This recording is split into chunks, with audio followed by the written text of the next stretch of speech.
सावन महीना कितना सुहावन लगता है। सारे कंवरिया बाबा धाम में कांवर लेकर जाते हैं और बाबा को जयकारा लगाते हैं। तो हम लोग आइए सुनते हैं भोलेनाथ की भजन।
गंगा दशहरा है।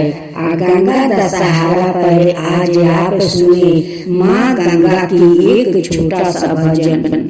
हे गंगा मैया तोहरी दोहैया, हे गंगा मैया तोहरी दोहैया, हमें माझी हमरे काठ के नैया, हमें माझी हमरे काठ के नैया, ओही में बरने भोलेनाथ हे गंगा मैया, ओही में बरने भोलेनाथ हे गंगा मैया।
धीरे बहो धीरे रहो, फंस गए नैया मझधार, ए गंगा मैया फंस गए नैया मझधार, ए गंगा मैया धीरे बहो।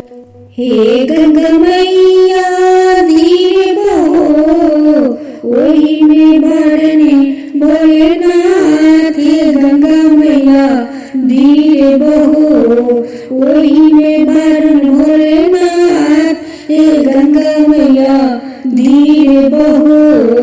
हे गंगा मैया तोहरी दोहैया, हे गंगा मैया तोहरी दोहैया, हमें माझी हमर काठे के नैया, हमें माझी हमर काठे के नैया, वही में बारन भोलेनाथ, हे गंगा मैया धीरे बहो धीरे बहो धीरे रहो, काठ के नैया डगमग करेला, ना लागे ओ में टकराल, हे गंगा मैया धीरे रहो।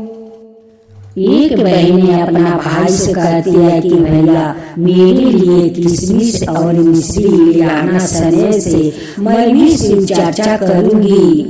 तब भाई कहते हैं कि बहन मेरे नगर में तो सब दुखिया रो रही है, नैना से लोरी ढाल रही है, कैसे तुम्हारे लिए किशमिश मिश्री सने से लाऊं। बहन कहती है कि भैया मेरे देश में शिव गुरु का मंदिर है, आप आ जाइएगा, दोनों हाथ जोड़कर आप शिव गुरु से क्षमा मांग लीजिए, देखना शिव गुरु आपका सारा दुख दूर कर देंगे, आपका भंडार भी भर देंगे। तब आइए इसी कहानी पर हम लोग एक भजन सुनते हैं।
पूजावा हो, हम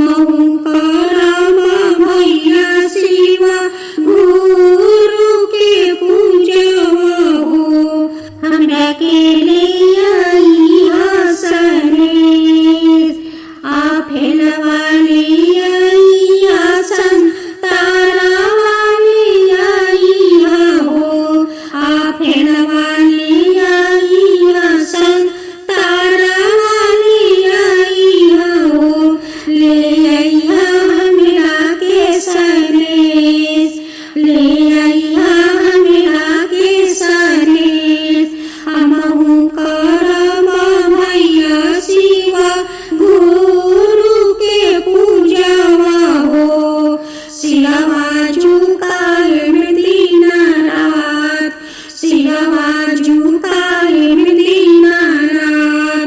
तोहरा पर करिए भैया शिव गुरु जी की कृपा हो, तोहरा पर करिए भैया शिव गुरु जी की कृपा हो। भर दिए दया के भंडार, भर दिए दया के भंडार। तोहरा के दिए भैया नामा से धनवा हो, तोहरा के दिए भैया नामा से धनवा हो। भर दिए दया के भंडार, भर दिए दया के भंडार, भर दिए दया के भंडार। बहन का बात सुनकर भाई भाभी अपना बहन के लिए फल लेकर आते हैं। किशमिश संदेश से सब कुछ सजा कर ले आते हैं और अपना बहन के साथ शिव गुरु का मंदिर जाते हैं। शिव गुरु का जब पूजा समाप्त हो जाता है तब भाई भाभी शिव गुरु को प्रसाद लेकर अपना नगर लौट जाते हैं और शिव गुरु का प्रसाद सभी को बांटते हैं। प्रसाद सभी को ग्रहण करते ही शिव गुरु उनकी नगर का दुख दूर कर दिया, उनकी नगर को तो भागे पलटा दिया, सभी सुखी हो गया। तब से उनकी भाई और भाभी शिव गुरु का चर्चा करने लगा, उनकी मंदिर में जाकर श्रद्धा भक्ति से पूजा करने लगा कि हे शिव गुरु, जैसे हम लोग का नगर के आप भाग बदल दिया है, सभी को दुख दूर कर दिया है, वैसे ही सबका दुख दूर कर दीजिए, उन्हें भी दुख हर लीजिए। हे शिव गुरु, दुख हर लीजिए। जो आपका कथा कहे, जो सुने, जो हुंकार भरे, उन सब का ऊपर कृपा कीजिए। शिव गुरु की जय हो, शिव गुरु की जय हो। अब आप सुने भोलेनाथ जी का खूब सुंदर भजन। पार्वती अपना सखिया लोग के साथ जाती है भोलेनाथ जी का पूजा करने। पूजा करते करते कुछ दिन के बाद उनकी सखी का शादी होता है। भोलेनाथ जी अपने ही जैसा उन्हें वर दे देते हैं। फिर पूजा करने आती है अपना सखी लोग के साथ। पार्वती पूजा का थाल अब भोलेनाथ के सामने रख देती है और अपना सखी लोग से क्या कहती है तो आइए सुनते हैं। बांस के महंगी